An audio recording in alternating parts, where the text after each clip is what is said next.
Hey guys, Josh Carter here with OneObjective. In today's video, I'm going to show you two baits that I use when I go in panic mode and I need to try to hurry and get some fish in the boat. So stay tuned.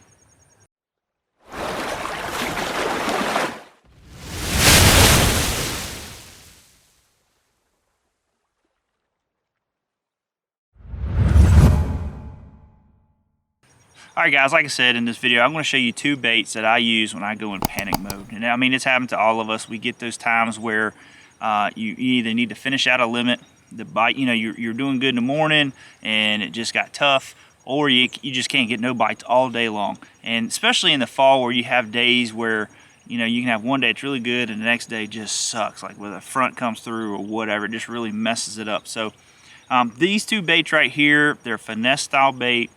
If you like throwing swim baits, if you like throwing reaction baits, this is going to be the bait for you. And also, if you're taking kids fishing, this right here is a bait that you can throw that, you know, they're going to catch some fish, whether it be little ones or they can hang a couple of good ones here and there as well. So anyways, let's get into it.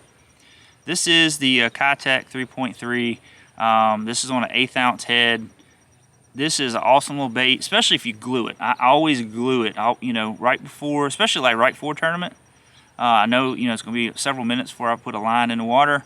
I'll go through, I'll glue it up real good and slide my bait on and just let it set for a while. And that way it saves you your Kytex, because not, we know, everybody that fishes Kytek knows that it's just going to tear it all to pieces. So gluing it will save you a lot of money and a lot of headache through the water all day.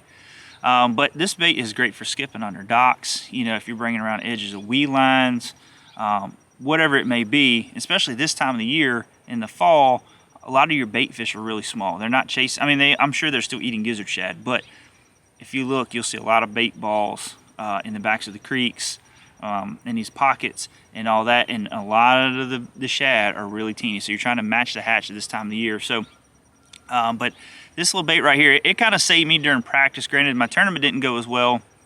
Made some adjustments that I shouldn't have made and ended up screwing myself up, but this tournament, I mean, this bait here helped me in the Bass Nation Kayak Series down on Chickamauga last year. Me and James both, we went to these, started catching, you know, 17s, a few 18s, and was able to find some schooling fish. Like I say, it didn't pan out for us, but we was able to figure out something, because we struggled there for about a day or two in practice until we started picking these up, throwing it, and then getting on to something. So, but anyways, this right here is the Kytek 3.3 1/8 ounce head. You can go a little, if you're fishing a lot deeper water, if you're casting out off points, and you know, I would go up to, you know, maybe a quarter or something like that, just a little bit bigger to get it down in there. But like I say, you can take this any depth of water if you want to, throw it out there, let it hit bottom, and then just ease it on back. I mean, it's just a perfect little bait. It's going to help you catch a few fish. They're not always going to be big, but it might be that extra fish to get you that, you know, that 12 or 14 incher you need to finish out a limit. But I have caught some 3s and 4s off of this. So this is definitely a good bait right here to use. The next one is going to be the Scounger head. This is more finesse style. This is like a quarter ounce head. It's either 1/8 or quarter. I can't remember on this one, but it's got the little clip up here. A lot of great action. I mean, you can put a Fluke Junior on here. You can put a Kytek on here. Actually, what I've been running is the Keitech. This is the baby jerky. This is the 3.5 or Keitech. I'm sorry. And but I was actually been starting to use this a little bit more, and I'm going to show you this bait. It really doesn't have no action. You're really relying on the head of the bait here, the jig head itself, to give you your action. But I mean, it's just a straight tail. Like I say, that's why I think a little Fluke Junior, if you don't want to use something like this, will work fine. This is just in the white color, albino. What do they call this color? This is the albino. So perfect little bait. I mean, you can see both sizes. You're matching the hatch. These are what the fish are feeding on this time of the year. And like I say, when I'm doing this, everything is on spinning tackle right now. This is a Zeta, Abu Garcia Zeta. I got this is 10 pound or 15 pound braid, Power Pro braid with and this is the Seagar InvisiX 8 pound test fluorocarbon. Perfect setup, and I'm using an FG knot, and I'm running about a 10 to 12 foot leader on this. I always use a long leader anyways, because if you got to break off several times, you ain't got to tie FG knot so many times. This is the Falcon Expert. This is their finesse jig rod. It's a 7.6 but it's not too stiff. It's kind of like a medium to medium heavy.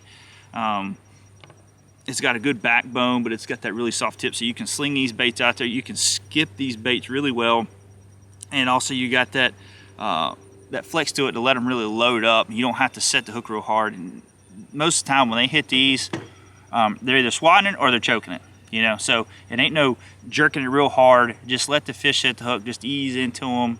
And also on these, also make sure you got your drag set. You don't want to have your drag too tight, because if they come up and nail this right at the boat, for one, it could possibly break your line if they hit it right there, because it's just a sudden impact. So I always leave my my drag a little loose, not too loose that you don't get a good hook set. You know, it's just gonna take a little while playing with it and feeling it. You know, so but other than that, guys, these two are my panic baits. When things are hitting the fan, I'm not catching no fish, or I need to finish out a limit, these are what I'm gonna go to. Now, you've seen that I've picked this bait up in a couple of my videos, and I've caught some dinks. I haven't caught nothing of good size yet this year with them, but I can guarantee you all through the winter, I'm going to have these on. I'm gonna be throwing these a lot more through the winter. So, like I say, just make sure you check it out and get you some of these. Put them in the boat. It's a must-have. You need your panic bait. You need your confidence bait.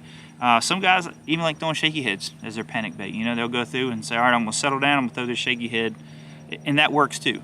But when they're feeding on shad, I wanna have some kind of shad imitating bait. So make sure you check them out, get you some. I'll have some links in the bottom so you can go ahead and try to get everything I got here as well. If you like this video, please give it a thumbs up. Make sure you hit that subscribe button down there, and also check out these other videos we have on some more fishing tips to help you, you know, catch more fish, put more fish in the boat. So we'll talk to you later, guys. See ya.